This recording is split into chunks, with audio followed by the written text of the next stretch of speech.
आज भारतीय जनता पार्टी आणि राष्ट्रवादी युतीची जी महापौरपदी माझी निवड झाली त्याबद्दल मी सर्वप्रथम जिल्ह्याचे पालकमंत्री राधाकृष्ण विखे पाटील तसेच सुजय विखे पाटील व आमदार संग्राम भैया जगताप यांचे मी प्रथमतः धन्यवाद मानेन।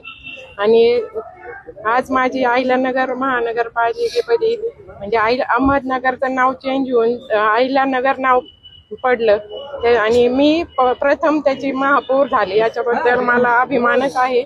आणि अहिल्या देवींचा वारसा पुढे नेऊन महिलांसाठी अनेक उपक्रम आपण राबवणार आहोत आणि त्या एवढं बोलून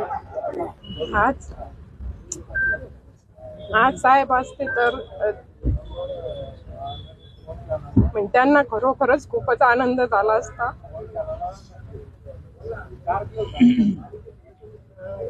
आणि साहेबांचा म्हणजे संग्राम भाईयांनी विखे साहेबांनी जी मला संधी दिली आणि कर्डिले साहेबांचा वारसा पुढे नेण्याचा निश्चित मी प्रयत्न करेन। साईराम, सगळ्यात प्रथम काही नाही, आज माझ्यावर जो पक्षश्रेष्ठींनी विश्वास दाखवला त्याबद्दल मी त्यांचे मनापासून आभार मानतो।